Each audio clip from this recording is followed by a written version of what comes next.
Vedant's Wellness Center, where food become your medicine. Call 905-944-664. Okay, ఇప్పుడు ఎలానో ఉగాది వస్తుంది కొత్త. ఈ ఇయర్ రాశి ఫలాలు ఎలా ఉండబోతున్నాయి ఏంటి చెప్తారు? ఈ సంవత్సరము వచ్చేటువంటి సంవత్సరం పేరు యాక్చువల్గా మనకు యుగాది అనేది రూపాంతరంగా మారి ఉగాది అయింది. యాక్చువల్గా యుగాది అది ఉగాదిగా మారింది. ఈ సంవత్సరము పేరు శ్రీ విశ్వ వసునామ సంవత్సరము. ఈ సంవత్సరానికి అధిపతి రవి అంటే సూర్యుడు. సో ఈ సంవత్సరము ఎలా ఉండబోతుంది ఓవరాల్ సంవత్సరము అంటే, రవి అంటే రాజు, రాజకీయాలు, పబ్లిసిటీ, ఈ మూడు రవి కమాండ్ చేస్తాడు. అంటే ఈ సంవత్సరము బాగా బాగా బాగా ఎఫెక్ట్ అయ్యేటువంటి వాళ్ళలో రాజకీయ నాయకులు నెంబర్ 1 పొజిషన్లో ఉన్నారు. దేశాలు ఉన్నాయి అంటే దేశాల మధ్యన, రాష్ట్రాల మధ్యన యుద్ధ వాతావరణము, రాజుల మధ్యన వైరము, రాజులకు ప్రాణగండము, రాజులకు కారాగార వాసము, ప్రకృతి వైపరీత్యాలు, మరీ ముఖ్యంగా అగ్ని ప్రమాదాలు, విమాన ప్రమాదాలు, పడవ ప్రమాదాలు, రైలు ప్రమాదాలు, సో అనుకోని ప్రదేశాలలో అగ్ని ప్రమాదాలు, అలాగే సునామీ హెచ్చరికలు, అలాగే నగరాల్లో విపరీతమైన వర్షపాతము, అండ్ మరీ ముఖ్యంగా ఈ సంవత్సరం విడాకుల సంఖ్య చాలా ఎక్కువ. అలాగే వీటిలో పాజిటివ్ తీసుకుంటే ఆడవారికి విపరీతమైన రాజయోగము అంటే ప్రాముఖ్యత అనేది ఈ సంవత్సరం ఆడవారికి పెరుగుతుంది. అలాగే 25 సంవత్సరాల నుండి 35 సంవత్సరాల యువతలో ఎక్కువగా కార్డియాక్ అరెస్ట్లు అంటే చనిపోవడము, అలాగే కన్ను లేదా చర్మానికి హార్ట్, లివరు సంబంధించినటువంటి ఏదైనా ఒక వైరస్ బాధించే అవకాశము. సో ఇవన్నీ కూడా ఈ సంవత్సరం ఉన్నాయి. దీనికి కారణం షష్టగ్రహ కూటమి అని మీనరాశిలో ఏర్పడుతోంది. సో షష్టగ్రహ కూటమి 2019 డిసెంబర్లో ఏర్పడ్డప్పుడు మనకు కరోనా వచ్చింది. అలాగే ఈ సంవత్సరము మార్చ్ 30వ తేదీ 2025 సంవత్సరంలో మనకు మళ్ళీ షష్టగ్రహ కూటమి మీనరాశిలో ఏర్పడుతోంది. సో దీనివల్ల సుమారు మేషరాశి, సింహరాశి, తులారాశి, ధనుస్సు రాశి, మీనరాశి వాళ్ళు చాలా చాలా సమస్యల బారిన పడేటువంటి అవకాశాలు ఉన్నాయి. ఇది ఓవరాల్ సంవత్సర ఫలితము. ఇక మేషాది మీనరాశిలో ద్వాదశ రాశులుగా తీసుకున్నట్టయితే మేషరాశి గురించి తీసుకుంటే, మేషరాశికి ఎవరైతే 1995 నుండి 2003 మధ్యన జన్మించి ఉన్నారో వాళ్ళందరికీ ఈ సంవత్సరము 2వసారి ఏలినాటి శని ప్రారంభమవుతూ ఉంది. సో 2వసారి ఏలినాటి శని అనేది చాలా డేంజరు. సో న్యాయపరమైన చిక్కులు, ఆర్థికపరమైన చిక్కులు, సమాజంలో చెడ్డ పేరు, అనారోగ్య సమస్యలు, అలాగే ఆర్థిక అస్తవ్యస్తము అంటే సరి అయినటువంటి నిర్ణయాలు తీసుకోకుండా ల్యాండ్ కొన్నా, ప్లాట్లు కొన్నా, ఫ్లాట్లు కొన్నా, ఇండ్లు కొన్నా లిటిగేషన్ అయ్యే అవకాశము, పెట్టుబడిలో విపరీతమైన ధన నష్టము, అలాగే తల్లిదండ్రులలో ఒకరికి ప్రాణగండాలు. సో ఇవన్నీ, అలాగే వీసాలు రిజెక్ట్ అవ్వడము, H1B వీసాలు క్యాన్సిల్ అవ్వడము, ఇండియాకు రావడం వేరే దేశం నుండి, ఉద్యోగం కోల్పోవడము, అలాగే ఆర్థిక నష్టము, ఇవన్నీ కూడా కనిపిస్తూ ఉన్నాయి ఈ సంవత్సరం మేషరాశి వారికి. మరి ఏం చేయాలా అంటే, నలుపు రంగు దుస్తులకు దూరంగా ఉండాలి. తిరునల్లార్ శనీశ్వర ఆలయంలో ప్రత్యేకమైన శని పూజ నిర్వహించుకోవడం ద్వారా సమస్యల నుండి బయటపడేటువంటి అవకాశాలు 100కి 100% ఉన్నాయి. నెక్స్ట్ వృషభ రాశి. ఈ సంవత్సరం 100కి 100% అనుకూలంగా ఉన్నటువంటి రాశి వృషభ రాశి. పట్టిందల్లా బంగారంగా ఉంటుంది, ఏది చేసినా సక్సెస్ కనిపిస్తుంది. గత 5 సంవత్సరాల నుండి పడుతున్నటువంటి కష్టాలన్నీ తొలగిపోతాయి. సో ఆర్థికంగా విపరీతంగా ఉంటుంది. వ్యాపారంలో రూపాయికి 10 రూపాయల లాభం వస్తుంది. ఉద్యోగస్తులకు ట్రాన్స్ఫర్స్ ఉంటాయి, ప్రమోషన్లు ఉంటాయి. ప్రభుత్వ ఉద్యోగస్తులకు మ్యూచువల్ కింద భార్యాభర్తలు ఒకే ప్రదేశానికి వచ్చేటువంటి అవకాశాలు కనిపిస్తూ ఉన్నాయి. విద్యార్థులకు ఉత్తీర్ణత శాతం ఉంటుంది. అలాగే కోరుకున్నటువంటి యూనివర్సిటీలో ప్లేస్మెంట్స్ దొరుకుతాయి. అలాగే విదేశీ వీసాలు అప్రూవ్ అవుతాయి. రైతులకు 2 పంటలు అనుకూలంగా ఉంటాయి. కళాకారులకు మంచి కార్యక్రమాలు వస్తాయి. విదేశాల్లో కార్యక్రమాలు నిర్వహిస్తారు కళాకారులు. సో ఏ రకంగా తీసుకున్నా వృషభ రాశి వారికి అనుకూలమైన ఫలితాలు ఉన్నాయి, ఎటువంటి రెమెడీస్ అవసరం లేదు. నెక్స్ట్ మిథున రాశి. సో వ్యయ గురువు నుండి జన్మ గురువులోకి మారుతున్నటువంటి గురువు వల్ల విపరీత రాజయోగం అనేటువంటిది మిథున రాశి వారికి గోచరిస్తూ ఉంది. సో మిథున రాశి వారికి ఈ సంవత్సరం పట్టిందల్లా బంగారంగా ఉంటుంది. ఇంతకుముందు చెప్పినట్టుగా ఈ రాశికి కూడా 100కు 100% అనుకూలంగా ఉంది. మరీ ముఖ్యంగా రాజకీయ నాయకులకు అన్ఎక్స్పెక్టెడ్ పాజిటివ్ థింగ్స్ జరగడం ఈ సంవత్సరం గమనించాల్సినటువంటి విషయం. అవివాహితులకు వివాహయోగ సూచనలు, సంతానం లేని వారికి సంతాన యోగము, ఉద్యోగం లేని వారికి ఉద్యోగము, ట్రాన్స్ఫర్స్ కోరుకునే వారికి ట్రాన్స్ఫర్స్, అలాగే అన్ని రంగాల్లో పనిచేసేటువంటి వారికి ప్రభుత్వ ప్రైవేటు ఉద్యోగాల్లో ఉండేవారికి పాజిటివ్ థింగ్స్, ప్రమోషన్లు, ట్రాన్స్ఫర్స్, వ్యాపారస్తులకు అనుకూలతలు ఇవన్నీ కూడా కనిపిస్తూ ఉన్నాయి. స్త్రీలకు మరీ ముఖ్యంగా అనుకూలంగా ఉండబోతూ ఉంది. సో మిథున రాశి వారికి ఎటువంటి సమస్యలు ఈ సంవత్సరం లేవు. సో నెక్స్ట్ వచ్చే రాశి కర్కాటక రాశి. సో కర్కాటక రాశి వారికి సంబంధించి 100కు 90% అనుకూలమైనటువంటి ఫలితాలు ఉన్నాయి. 10% సమస్య ఏమిటి అంటే మే 9, 2025 నాడు గురువు వ్యయంలోకి వస్తూ ఉన్నాడు. మిథున రాశి ప్రవేశం అనేటువంటిది గురువు వ్యయంలోకి వస్తూ ఉన్నాడు. అది ఒక సమస్య కనిపిస్తూ ఉంది. సో 90% చాలా అనుకూలంగా ఉండబోతూ ఉంది. అష్టమ శని వెళ్ళిపోతుంది. 9వ ఇంట్లోకి శని భాగ్యస్థానంలోకి వస్తున్నాడు. సో అనుకూలమైనటువంటి ఫలితాలు ఉన్నప్పటికీ ఎవరైతే కర్కాటక రాశి జాతకులు 60 సంవత్సరాలు దాటి ఉంటారో వాళ్లకు సమస్యలు అనేటువంటివి, ఆరోగ్యపరమైన ఇబ్బందులు అనేటువంటివి కనిపిస్తున్నాయి. అలాగే తొందరపాటు నడక వల్ల, అంటే మెట్లు ఎక్కేటప్పుడు దిగేటప్పుడు నీరు ఉన్న దగ్గర నడిచేటప్పుడు జాగ్రత్తలు తీసుకోండి. ఎందుకంటే గురువు వ్యయం వల్ల కింద పడి కాళ్ళు చేతులు విరగొట్టుకునే అవకాశం ఉంది కర్కాటక రాశి వారికి. మరి రెమెడీ ఏమిటి అంటే ప్రతి గురువారం నాడు లెమన్ ఎల్లో షర్ట్ ధరించడం మగవాళ్ళైతే, ఆడవాళ్ళైతే లెమన్ ఎల్లో డ్రెస్సును ధరించడం వల్ల కర్కాటక రాశి వారు సమస్యల నుండి బయటపడతారు. నెక్స్ట్ సింహరాశి. సో సింహరాశి జాతకులకు అష్టమ శని ప్రారంభమవుతూ ఉంది. ఖచ్చితంగా అన్ని రంగాల వారికి, చిత్ర పరిశ్రమ వారికి, టీవీ రంగం వారికి, మీడియా రంగం వారికి, రాజకీయ నాయకులకు, వ్యాపారస్తులకు, అన్ని వర్గాల వారికి సమస్యలు ఉంటాయి. న్యాయ వ్యవస్థ పరంగా న్యాయపరమైన చిక్కులుంటాయి, సంచలనాలు నమోదవుతాయి, మీడియాకి ఎక్కే అవకాశం ఉంది. సమాజంలో చెడ్డ పేరు, తల్లి తండ్రి లేదా భార్య భర్త తరపున ఎవరికైనా వాళ్లకు ఆరోగ్యపరమైన ఇబ్బందులు ఏర్పడే అవకాశం ఉంది. కాబట్టి ఖచ్చితంగా ధన నష్టం ఏర్పడుతుంది. అప్పులు చేయాల్సినటువంటి పరిస్థితి గోచరిస్తూ ఉంది సింహరాశి వారికి. మరి రెమెడీ ఏమిటి అంటే తిరునల్లార్ శనీశ్వర ఆలయంలో ప్రత్యేకమైన శని పూజ నిర్వహించుకోవడం ద్వారా సమస్యల నుండి బయటపడేటువంటి అవకాశాలు కనిపిస్తూ ఉన్నాయి. సో నెక్స్ట్ వచ్చిన రాశి కన్యారాశి. సో కన్యారాశి వారికి 6వ ఇంట్లో నుండి శని వెళ్ళిపోతూ ఉన్నాడు. ప్రజెంట్ శని 7వ స్థానంలోకి వస్తూ ఉన్నాడు. సో చాలా అనుకూలమైనటువంటి ఫలితాలు ఉంటాయి. నూతన పదవి, నూతన ఉద్యోగంలో ప్రమోషన్లు, కోరుకున్న చోటకి బదిలీలు, వ్యాపారంలో అన్ని రూపాయలకు ఎక్కువగా సంపాదించడము, స్త్రీలకు కోరుకున్న దానికంటే ఎక్కువ ధనం రావడము, భార్యాభర్తల మధ్య అన్యోన్యత, విద్యార్థులకు ఉత్తీర్ణత శాతం పెరగడము, అలాగే విద్యార్థులకు వీసాలు ఏర్పడము, కోరుకున్న ప్లేస్మెంట్స్ దొరకడము, రైతులకు 2 పంటలు అధిక దిగుబడి రావడము, ఇవన్నీ కూడా కన్యా రాశి వారికి కనిపిస్తున్నాయి. రెమెడీస్ అవసరం లేదు. ఈ సంవత్సరం చాలా బాగుంది. నెక్స్ట్ తులారాశి. సో ఈ అన్ని రాశుల్లోకి అతి డేంజర్ రాశి, సమస్యల బారిన పడే రాశి తులారాశి.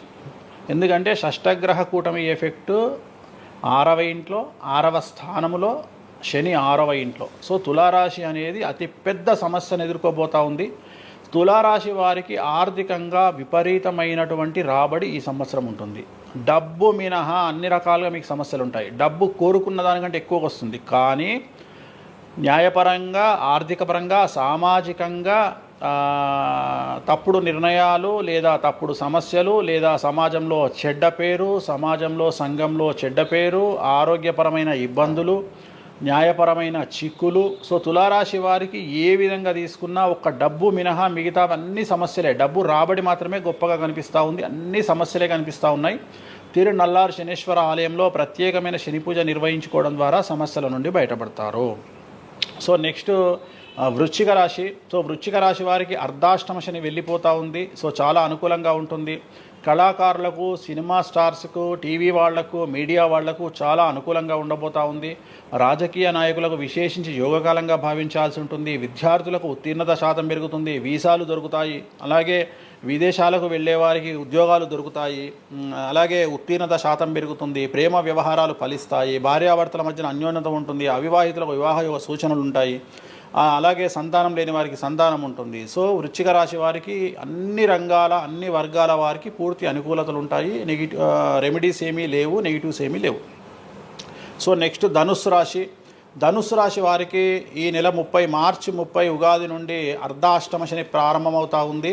సో కొన్ని సమస్యలు, ఆర్థికపరమైన ఇబ్బందులు ఉంటాయి. పెట్టుబడుల విషయంలో జాగ్రత్తగా ఉండండి. మరీ ముఖ్యంగా తల్లికి సంబంధించిన ఆరోగ్యం మిమ్మల్ని కలవరపెట్టవచ్చు. సో తల్లిగారి ఆరోగ్యం పట్ల జాగ్రత్తలు తీసుకోండి. అలాగే పెట్టుబడుల విషయంలో జాగ్రత్తలు తీసుకోండి. సమాజంలో చెడ్డ పేరు వచ్చే అవకాశం ఉంది కాబట్టి జాగ్రత్తగా ఉండండి. సో ధనుస్సు రాశి వారు తిరునల్లార్ శనీశ్వర ఆలయంలో ప్రత్యేకమైన శని పూజ నిర్వహించడం ద్వారా సమస్యల నుండి బయటపడతారు. సో నెక్స్ట్ మకర రాశి. గత 10 సంవత్సరాల నుండి మకర రాశి వారు పడుతున్నటువంటి బాధలన్నీ తొలగిపోతాయి. 7.5 సంవత్సరాల ఏలినాటి శని వెళ్ళిపోతూ ఉంది. సో పట్టిందల్లా బంగారంగా ఉంటుంది. ఆర్థికంగా, సామాజికంగా, రాజకీయంగా, న్యాయపరంగా, వివాహపరంగా, సంతానపరంగా, అవివాహితులకు వివాహ యోగ సూచనలు, సంతానం లేని వారికి సంతానము, ఉద్యోగం లేని వారికి ఉద్యోగము, విదేశాల్లో ప్రయత్నం చేసే వారికి అనుకూలతలు, అలాగే ట్రాన్స్ఫర్స్, ప్రమోషన్స్ అన్నీ కూడా అనుకూలంగా ఉన్నాయి. ఎటువంటి రెమెడీస్ అవసరం లేదు. కానీ ఒకే ఒక్క విషయం, భార్యాభర్తల మధ్యలో గొడవలు వచ్చేటువంటి అవకాశాలు కనిపిస్తూ ఉన్నాయి. మకర రాశి వారికి ఎడబాటు కనిపిస్తూ ఉంది. ఆ ఒక్క విషయంలో జాగ్రత్తలు తీసుకోండి, కోపాన్ని తగ్గించుకోండి. సో నెక్స్ట్ కుంభరాశి. కుంభరాశికి 2వ స్థానంలో షష్టగ్రహ కూటమి ఏర్పడుతోంది కాబట్టి ధన నష్టం అనేటువంటిది ఏర్పడబోతూ ఉంది. అతి పెద్ద ధన నష్టం మీరు పెట్టేటువంటి ఇన్వెస్ట్మెంట్ రూపంలో కావచ్చు, భూములు కొన్నా, ఇండ్లు కొన్నా, లేదా ఏదైనా వ్యాపారంలో పెట్టుబడి పెట్టినా చాలా తీవ్రమైన ధన నష్టాన్ని మీరు ఎదుర్కొనే అవకాశం ఉంది. కాబట్టి తొందరపాటు చర్యలు, తొందరపాటు నిర్ణయాలకు దూరంగా ఉండండి. నలుపు రంగు కార్లకు, నలుపు రంగు వస్తువులకు దూరంగా ఉండండి. తిరునల్లార్ శనీశ్వర ఆలయంలో ప్రత్యేకమైన శని పూజ నిర్వహించడం ద్వారా కుంభరాశి జాతకులు సమస్యల నుండి బయటపడతారు. ఇక చివరిదైనటువంటి రాశి మీనరాశి. మీనరాశి వారికి జన్మంలో అంటే మీనరాశిలోనే షష్టగ్రహ కూటమి ఏర్పడతా ఉంది. సో చాలా సంచలనాలు ఉంటాయి. నెగిటివ్సే కనిపిస్తూ ఉన్నాయి, పాజిటివ్స్ ఒక్కటి కూడా కనిపించడం లేదు. ఆర్థికంగా, న్యాయపరంగా, సామాజికంగా, ఆరోగ్యపరంగా, కుటుంబపరంగా అన్ని రకాల ఇబ్బందులు ఎదుర్కొంటారు. సంచలనాలు ఫేస్ చేయాల్సి వస్తుంది. కుటుంబంలో ఆరోగ్యపరమైన ఇబ్బందులు ఉంటాయి, ఆర్థికపరమైన నష్టాలు ఉంటాయి, భార్యాభర్తల మధ్యన గొడవలు ఉంటాయి, ఎడబాటుకు దారితీసే అవకాశం ఉంది. తల్లిదండ్రుల్లో వారికి ప్రాణగండం కనిపిస్తూ ఉంది. సో చాలా సమస్యలు మీనరాశి వారు ఫేస్ చేసే అవకాశం ఉంది. తిరునల్లార్ శనీశ్వర ఆలయంలో ప్రత్యేకమైన శని పూజ నిర్వహించడం ద్వారా ఈ సమస్యల నుండి బయటపడేటువంటి అవకాశాలు ప్రస్ఫుటంగా కనిపిస్తున్నాయి. ఇవి 12 రాశుల వివరాలు. స్వామి, ఇది మామూలుగా పంచాంగం చూసి చెప్తూ ఉంటారు. మీరు ఏం చూడకుండా ఇవన్నీ ఎప్పుడు నోటికి వస్తాయి కదా, ఇంకెందుకు? ఎవరెవరు ఎక్కడున్నారో తెలుసు కదా. అచ్చా. శని కుంభంలో ఉన్నాడు, మీనంలోకి వస్తున్నాడు ఈ నెల 30. ప్రజెంట్ వృషభంలో గురువు ఉన్నాడు, మే 9కి మిథునంలోకి వస్తున్నాడు. Practice makes perfect. రోజు ఒక్క జాతకం రాయడానికి, రోజు 100 జాతకాలు రాయడానికి చాలా తేడా ఉంటుంది కదా. చూసి ఉన్నాం కదా, పెద్ద అవసరం లేదు. టైం లేకుండా జాతకం చెప్పేవాడిని ఇండియాలో నేను ఒక్కడనే. పుట్టిన టైం లేకుండా జాతకాన్ని చెప్పేవాడిని నేను ఒక్కడనే. నాకు టైంతో పని లేదు. డేట్ ఆఫ్ బర్త్ ఇస్తే చాలు. నాకు చెప్తారా? డేట్ ఆఫ్ బర్త్ ఇస్తే చాలు. టైం వితౌట్ టైం నేను చెప్పేస్తాను జాతకం. ఇప్పుడు ఒకసారి చెప్పనా? నాది ఇప్పుడు చెప్పనా? ప్రాక్టికల్ ఎందుకు అన్ని సంచలనాలు చెప్తా కదా నేను, మళ్ళీ కెమెరా రికార్డ్. ఓకే, వద్దులే. నాకు నార్మల్ చెప్పేది అలవాటు లేదు కదా. నా దగ్గరికి రావాలంటే ప్రిపేర్ అయ్యి రావాలి. అంటే నేను సొల్లుపురానని చెప్పా. 40 ఏళ్ళకి ఇల్లు కొంటావు, 50 ఏళ్ళకి నరుకుతావు, కొరుకుతావు, ఇవి కాదు. వచ్చే 6 నెలలు జైలుకు పోతావు. నీకు విషయం ఎవరిదైనా.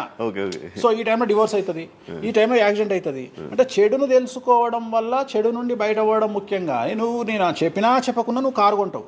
నువ్వు కారు కొనడం అనేది it is very normal, right? నువ్వు ఇల్లు కొనడం అనేది నార్మల్. నా దృష్టిలో చెడు చెప్పడం వల్ల చెడు నుండి తప్పించుకోగలిగితే చాలు అనేది. నేను నీ మంచిని ఎవడు ఆపలేడు, చెడు ఆపొచ్చు.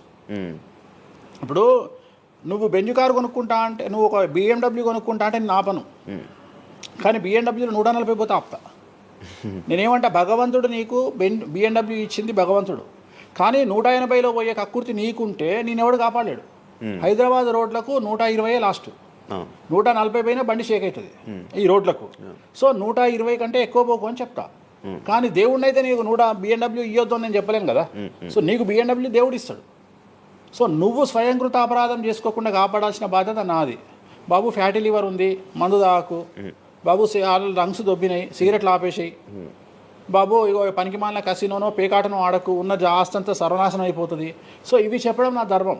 అంతేగాని నువ్వు కారు కొంటావు, నువ్వు తోపు అవుతావు, తురుము అవుతావు, నువ్వు ఎట్లాగైతావు? కాదు ఈ లివర్ మీరు ఎలా చెప్తారు లివర్ పోయింది ఇవన్నీ జాతకంలో రవి నీచంలో ఉంటే లివర్ పోతుంది, శని రవి కలిసి ఉంటే లివర్ పోతుంది, లివర్ క్యాన్సర్ వల్ల చనిపోతారు. శుక్రుడు రాహు కలిసి ఉంటే ప్రోస్టేట్ క్యాన్సర్ వల్ల చనిపోతారు. చంద్రుడు నీచంలో ఉంటే ఆడవాళ్ళకు బ్రెస్ట్ క్యాన్సర్ వస్తుంది. డాక్టర్లు చెప్తారు కదా. Medical astrology. ఇప్పుడు 100 మంది నాకు హైదరాబాద్లో ఫేమస్ డాక్టర్లు అందరూ నా క్లయింట్లు, నాకు ఫ్రెండ్స్. జ్యుడిషియరీ మీద నాకు అవగాహన ఉంది. శుక్రుడు రాహు కలిసి ఉంటే జైలుకు పోతావు. వాళ్ళు ఏం పోతే మీరు చెప్తుంటారా డాక్టర్లు? డాక్టర్లు ఇప్పుడు నువ్వు డాక్టరు, నువ్వు నాకు ఏం అడుగుతావు అంటే నీ క్లయింట్ డేట్ ఆఫ్ బర్త్ నాకు ఇచ్చి నువ్వు నన్ను అడుగుతావు ఈయనకి ఏ క్యాన్సర్ వచ్చే అవకాశం ఉంది అంటే నేను ఒక 3 ఆప్షన్లు చెప్తా. 3 ఆప్షన్లు చెప్పినాక నీ క్లారిటీ వస్తుంది. నేను చెప్తా ఈయనకు ప్రోస్టేట్ క్యాన్సర్ వస్తుంది అని చెప్తా. ఎస్ ప్రోస్టేట్ క్యాన్సరే స్టేజ్ 2లో ఉన్నాడు అని చెప్తావు. ఆయన చెప్తాడు. చెప్పినాక ఈయన ఎన్ని రోజులు బతుకుతాడు డాక్టర్ స్వామి గారు అని అడుగుతాడు. అడిగితే నేను ఆయన డేట్ ఆఫ్ బర్త్ని బేస్ చేసుకొని ఇక ఇన్ని రోజులు బతుకుతాడు అని చెప్తా. సో ట్రీట్మెంట్ వల్ల ఈయనకి ఏమైనా బెనిఫిట్ అయ్యే అవకాశం ఉందా అని అడుగుతాడు. అంటే అవుతుంది అని చెప్తా. ఎన్ని రోజులు బతుకుతాడు, ఇన్ని రోజులు బతుకుతాడు ట్రీట్మెంట్ చేస్తే. సో మేమిద్దరం కమ్యూనికేట్ చేసుకుంటాం. అంటే డాక్టర్కు నా మీద ఉండే నమ్మకం వల్ల నడుస్తుంది అది. అట్లనే జ్యుడిషియరీ విషయం ఉంది. జ్యుడిషియరీలో ఇప్పుడు ఉదాహరణ ఈడీ కేసు ఉంది, ఎవరి మీద జైలుకు పోయిండు. సో ఈడీ కేసులో బెయిల్ దొరకడం చాలా కష్టం. సో నేను బెయిల్ రావడానికి పూజలు చేస్తాను. దానికి కారాగార దోష నివారణ పూజ అని ఉంటుంది. సో ఆ పూజ చేయడం ద్వారా వాళ్ళకి తొందరగా బెయిల్ వస్తుంది. సో దీని మీద అవగాహన ఉండాలంటే జ్యుడిషియరీ మీద అవగాహన ఉండాలి. సో అందుకని నాకున్న సర్కిల్లో నేను ప్రతి విషయాన్ని మాట్లాడతా. నాకు ఏం అలవాటు, రైతుతో మాట్లాడతా. రైతు సబ్జెక్టు జుడిషియరీ జడ్జి కనిపిస్తే జడ్జితో జుడిషియరీ సబ్జెక్టు మాట్లాడతా. ఏసీపీ కనిపిస్తే ఆయనతో లీగల్ సబ్జెక్టులు మాట్లాడతా. డాక్టర్ కనిపిస్తే గైనకాలజిస్ట్తో గైనకాలజీ మాట్లాడతా. ఇప్పుడు ఉదాహరణ నువ్వు ఇంత మాట్లాడుతున్నావు, నీకు అమ్మాయిల గురించి అవగాహన లేదు, అమ్మాయిల నెలసరి మీద నీకు అవగాహన లేదు. నాకు పూర్తి అవగాహన ఉంది. నా తల్లి, చెల్లి, అత్త, బిడ్డ అందరికీ సంబంధించి 4 రోజులు ఎందుకు టెన్షన్లో ఉంటారో నాకు తెలుసు. నెలసరిలో వాళ్ళని డిస్టర్బ్ నేను చెయ్యను. నా పెళ్ళం నా మీద అరిచినా మూసుకొని కూర్చుంటా, అంతేగాని విడాకులు ఇస్తాను బెదిరియా. అట్లనే డ్యాన్స్ చేసే అమ్మాయికి ఎన్ని కష్టాలు ఉంటాయి. ఒక హీరోయిన్ గురించి చాలా మాట్లాడుకుంటాం. డేట్లో ఉండే హీరోయిన్ డ్యాన్స్ చేయాలంటే ఎంత కష్టం, తనకు కంఫర్టబుల్ జోన్లో ఉండదు ఫిజికల్గా. సో అట్లాంటి అమ్మాయిల గురించి, వాళ్ళ కష్టాల గురించి నాకు తెలుసు. అలాగే పీసీఓడి, పీసీఓఎస్ అంటే ఏందో నాకు తెలుసు. సో హార్మోన్ ఇన్బ్యాలెన్స్ ఎందుకు వస్తుందో నాకు తెలుసు. వాళ్ళకు గడ్డాలు మీసాలు ఎందుకు వస్తాయో నాకు తెలుసు. వాళ్ళకు థైరాయిడ్ ప్రాబ్లమ్స్ ఎందుకు వస్తాయో నాకు తెలుసు. ఏ జాతకంలో ఏ గ్రహం ఎక్కడ ఉంటే ఎలా ఉంటుందో నాకు తెలుసు. అల్లు అర్జున్ లాంటి తోపు తురుము జైలుకి ఎందుకు పోయిండో నాకు తెలుసు. రేవంత్ రెడ్డి సీఎం ఎందుకు అయ్యిండో నాకు తెలుసు. రైట్, మీకు సూపర్ స్టారే కనిపిస్తున్న హీరో తెలుసు, కానీ సినిమాలు లేక సూసైడ్ చేసుకోవడానికి సిద్ధంగా ఉన్న హీరో నాకు కనిపిస్తాడు. అర్థమైందా? మీకు సూపర్ స్టార్ హీరోయిన్ కనిపిస్తుంది, కానీ ప్రేమ పేరుతో ఉన్న సొమ్మంతా తీసుకుపోయి మగవాడికి పెట్టి అడుగు తింటున్న హీరోయిన్ నాకు కనిపిస్తుంది. సో నాకు నెత్తిలో గ్రహాలు కనిపిస్తాయి తప్ప మనుషులు కనిపించరు. శివ అనే వ్యక్తి నాకు కనిపించడు. శివ నెత్తిలో ఉండే 9 గ్రహాలే కనిపిస్తాయి నాకు. జస్ట్ శివ అనేది ఒక పేరు నాకు, బట్ నా 9 గ్రహాలే కనిపిస్తుంటాయి. ఆడుతుంటాయి, డ్యాన్స్ ఆడుతున్నది నాకు కనిపిస్తుంటాయి. నెక్స్ట్ ఇట్లా జరుగుతుంది శివకు నెక్స్ట్ 1 ఇయర్లో. అది నాకున్న ప్రాబ్లం. కనిపిస్తాయా? నాకు అదే కదా, నా దరిద్రం అదే కదా, నాకున్న ప్రాబ్లం అదే కదా. సో నాకు నీ జాతకం ఏందో నాకు కనిపిస్తుంటుంది తర్వాత. అందువల్లనే అట్లా ఆపుకోలేక నోటి దురద వల్ల తొందరపాటు చెప్పే ఇట్లాకి వచ్చిన. అందుకనే ఆపుకుంటున్న వాటిని. అది ఇప్పుడు నా చూసి అంటే చెప్పేస్తారు మొత్తం కనిపిస్తున్నాయి. అది ఏదో మన సినిమాలో ఉంటుంది, ఆయనకి మొత్తం ఇక్కడ రాత కనిపిస్తుంటుంది. భగవంతుని దయ అంతే. Okay done. థ్యాంక్ యూ స్వామి గారు. టైం లేక మనం తక్కువలో తప్పకుండా మళ్ళీ త్వరలో 4-5 నెలల్లో మళ్ళీ మంచిగా చేద్దాం, మళ్ళీ కలిసి మళ్ళీ మాట్లాడదాం. Thank you so much interview ఇచ్చిన. మరొకసారి ప్రేక్షకులకు శ్రీ విశ్వావసునామ సంవత్సర ఉగాది శుభాకాంక్షలు. ఈ సంవత్సరం అంతా శ్రీ వెంకటేశ్వర స్వామి వారి అనుగ్రహంతో మీకు అన్ని శుభాలే జరగాలని కోరుకుంటూ ఓం నమో Venkateshayya. Thank you so much. చూసారు కదా ఇంటర్వ్యూ. ఇంకో గెస్ట్తో మళ్ళీ మీ ముందుకు వస్తాం. అంతవరకు సీ బాయ్.